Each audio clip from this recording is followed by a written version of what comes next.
नमस्ते बच्चों, मैं हूं चंद्रकांता। स्वागत है आपका चंद्रकांता की हिंदी क्लास में। Class 12 ISC board. काव्य मंजरी काव्य नंबर 8 उद्यमी नर। कवि का नाम है रामधारी सिंह दिनकर। इतना कुछ है भरा विभव का, कोश प्रकृति के भीतर, निज इच्छित सुख भोग सहज ही पा सकते नारी नर। सब हो सकते तुष्ट एक सा, सब सुख पा सकते हैं, चाहे तो पल में धरती को स्वर्ग बना सकते हैं। छिपा दिए सब तत्व आवरण के नीचे ईश्वर ने, संघर्षों से खोज निकाला उन्हें उद्यमी नर ने। ब्रह्मा से कुछ लिखा भाग्य में मनुज नहीं लाया है, अपना सुख उसने अपने भुजबल से ही पाया है। अर्थात कवि ये कहना चाहते हैं कि विभव अर्थात वैभव, तुष्ट अर्थात संतुष्ट, आवरण अर्थात पर्दा, संघर्ष मतलब कड़ी मेहनत, उद्यमी मतलब परिश्रम, भुजबल अर्थात अपने भुजाओं की शक्ति से। कवि ये कहते हैं कि ईश्वर ने मनुष्य के सभी सुख साधन पृथ्वी के अंदर सहेज कर रख दिए हैं। उस प्रकृति के द्वारा दिए गए साधनों से हर एक मनुष्य संतुष्ट हो सकता है और एक समान सुख सभी को प्राप्त हो सकता है।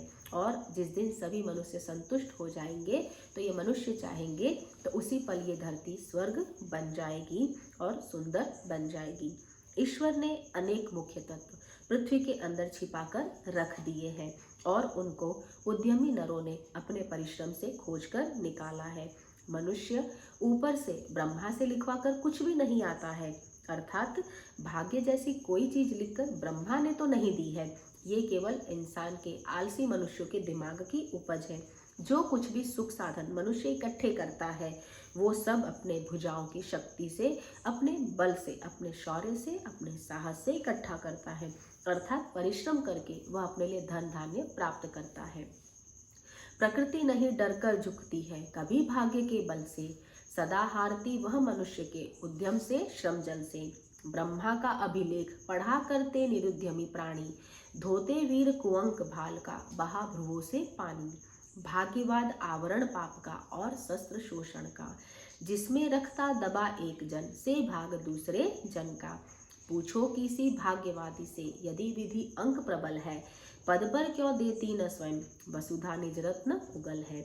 उद्यम मतलब परिश्रम, श्रम जल अर्थात पसीना, अभिलेख अर्थात लिखा हुआ, निरुद्यमी अर्थात आलसी, कुअंक भाल मतलब बुरा लिखा हुआ, भ्रुवों से पानी अर्थात अधिक परिश्रम करके।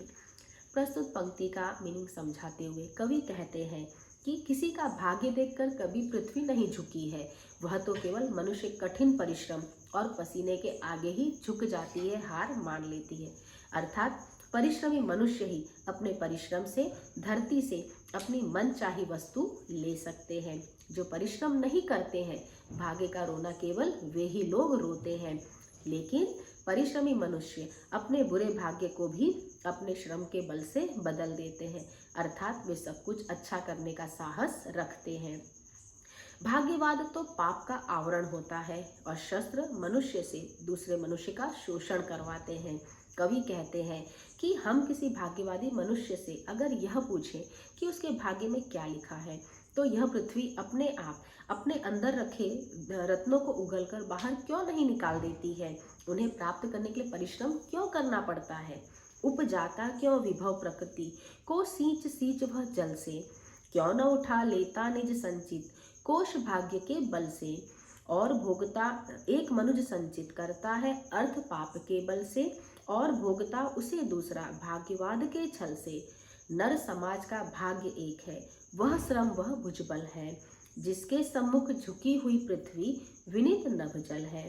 जिसने श्रम जल दिया उसे पीछे मत रह जाने दो, विजित प्रकृति से सबसे पहले उसको सुख पाने दो।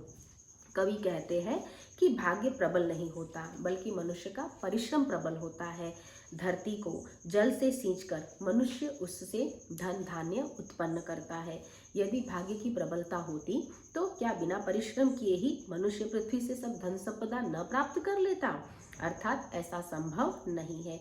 जब मनुष्य पाप करके धन इकट्ठा करता है तो दूसरा मनुष्य अपने भाग्य के छल से उसे भोगता है, अर्थात दूसरे का कमाया हुआ धन अब अपरिश्रमी मनुष्य यह कहकर भोगता है कि उसके भाग्य में लिखा है। परंतु ऐसा कहना मात्र धोखा है। भाग्य से उसे कोई धन नहीं मिल सकता। मनुष्य के समाज का एक भाग्य सिर्फ उसका परिश्रम और भुजाओं की शक्ति है। परिश्रम के बल से ही पृथ्वी और आकाश पाताल झुके रहते हैं।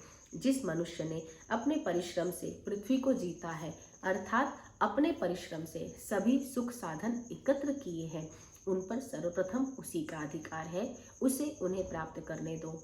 ऐसा न हो कि कोई अपरिश्रमी मनुष्य उसे छीन कर ले जाए।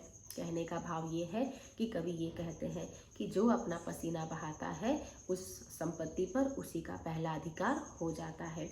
आलसी मनुष्य धोखे से उसे छीनने का अधिकारी नहीं बनता है। उम्मीद करती हूँ कि आपको यह काव्य अच्छी तरह से समझ में आया होगा। धन्यवाद।